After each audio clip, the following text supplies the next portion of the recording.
Для всіх нас був шок, що війна почалася. Ми самі були під Херсоном в Олешківських пісках там. І в 5 утра у нас це все застигло.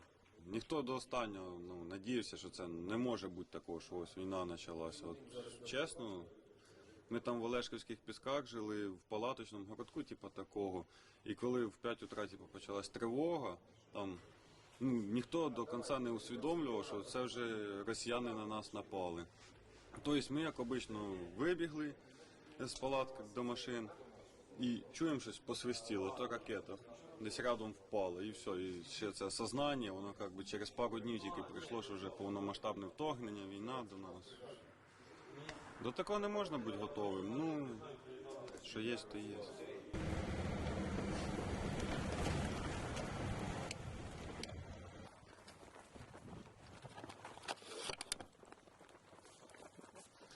Кожен робить свою роботу по-своєму.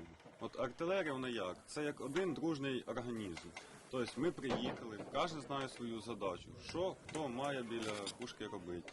Приїхали, там у нас є все декілька хвилин, кожен свою роботу зробив, тобто там розложилися, навелися і чекаємо команду вже, хто там нас або коригує, або старшого на вогневій, чи відкривати вогонь, чи ні. І все. Давай, Ромка. Відтягни його. Ти не візьмеш копом раз, блядь. Берем, давай. Готов. Гармат.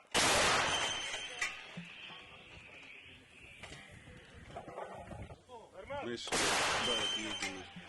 Так же, щоб як ведемо свою роботу, щоб подальше від місцевого населення, від сел, від ферм, від цього, тому що якщо прийде відповідка, щоб мирні не страдали. Ну, але як показує практика, навіть якщо ми десь серед поля лупнемо, вони все одно по селу накидають. Ну, вони просто варвари. А хто як не ми? Маєш хтось їм дати здачі? Та ще якось не знаю. Присягу всі давали, якось обов'язок перед батьківщиною, захист всіх тих, хто залишився на нашій стороні, щоб якось хочеться зробити свою роботу хорошо, щоб сюди менше щось летіло.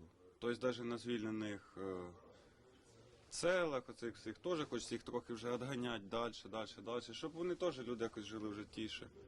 Це спонукає якось, не знаю, для звільнення своєї території, щось таке.